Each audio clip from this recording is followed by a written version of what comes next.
انہیں نماز سے معاف رکھا جائے اور ان کے بت خود ان کے ہاتھوں سے نہ توڑوائے جائیں۔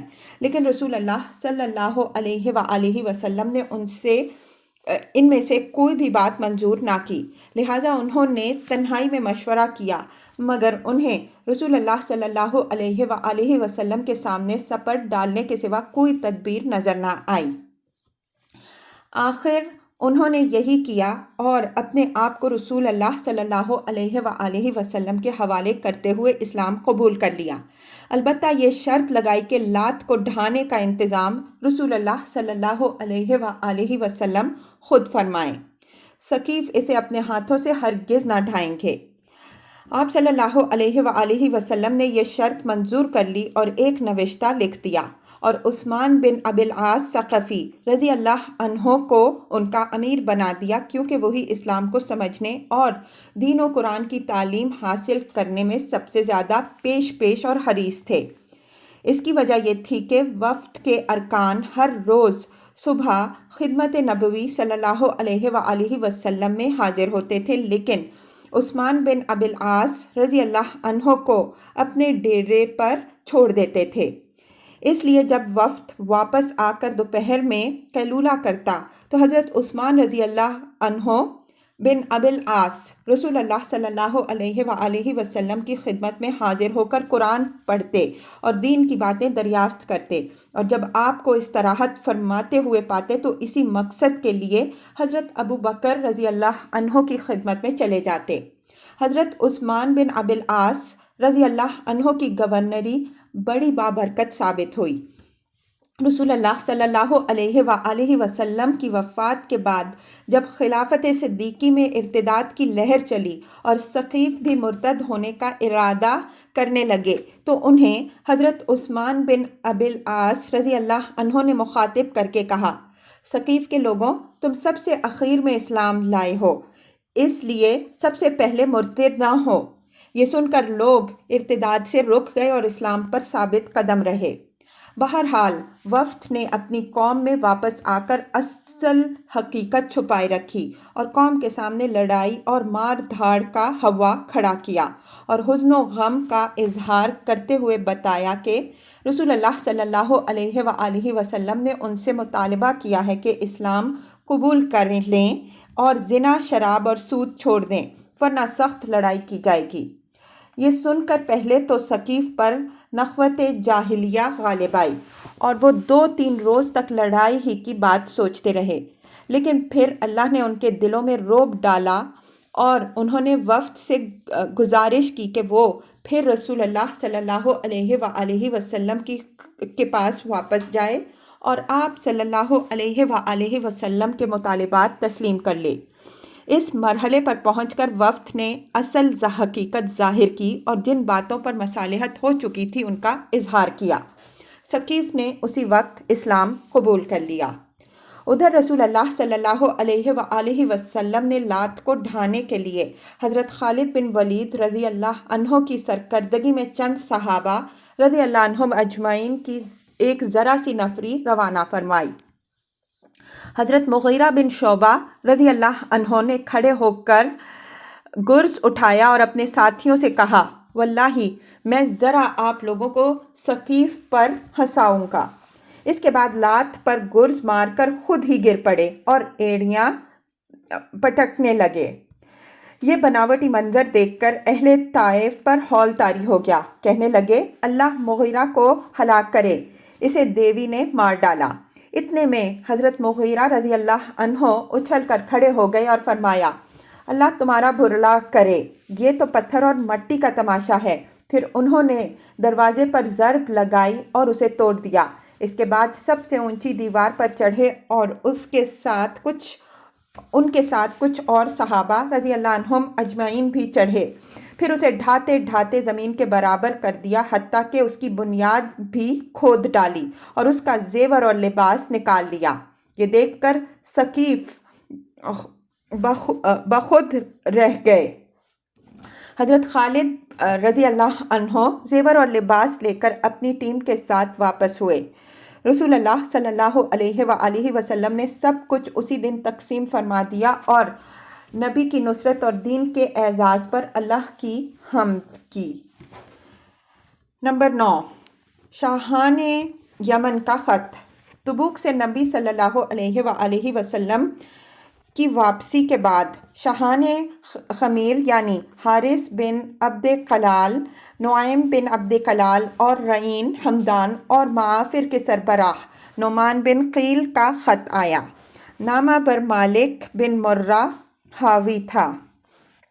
ان بادشاہوں نے اپنے اسلام لانے اور شرک و اہل شرک سے علیحدگی اختیار کرنے کی اطلاع دے کر اسے بھیجا تھا۔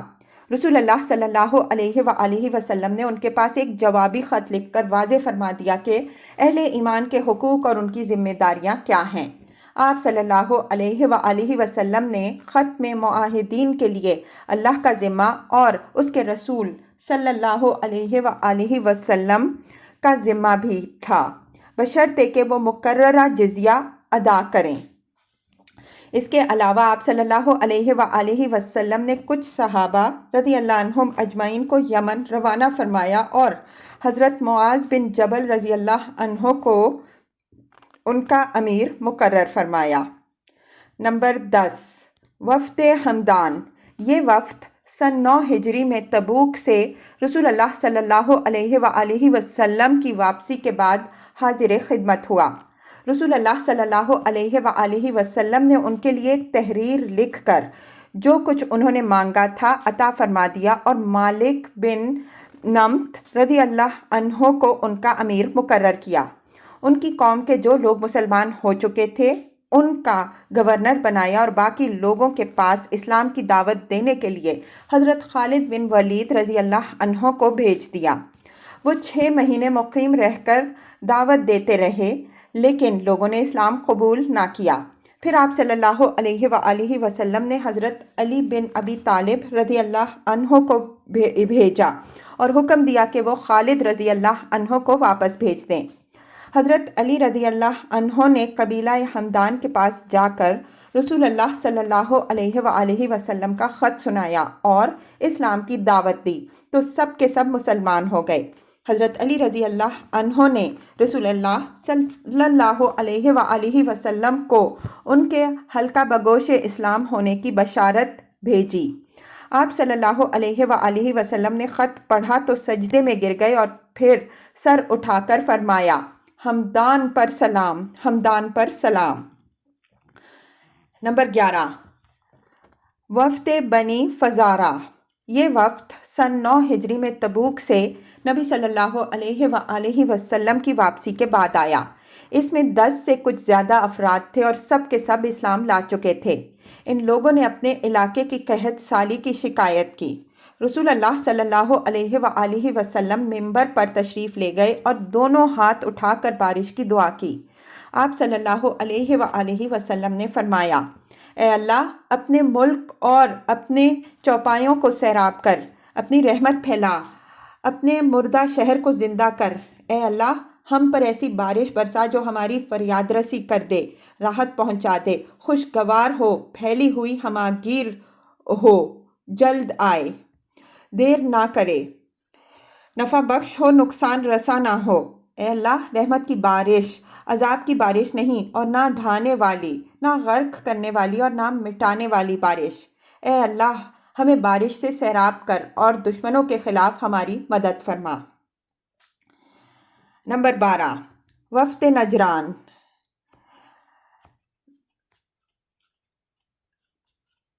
مکہ سے یمن کی جانب 7 مرحلے پر ایک بڑا علاقہ تھا جو 73 بستیوں پر مشتمل تھا۔ تیز رفتار سوار ایک دن میں پورا علاقہ طے کر سکتا تھا۔ اس علاقے میں 1,00,000 مردان جنگی تھے جو سب کے سب عیسائی مذہب کے پیرو تھے۔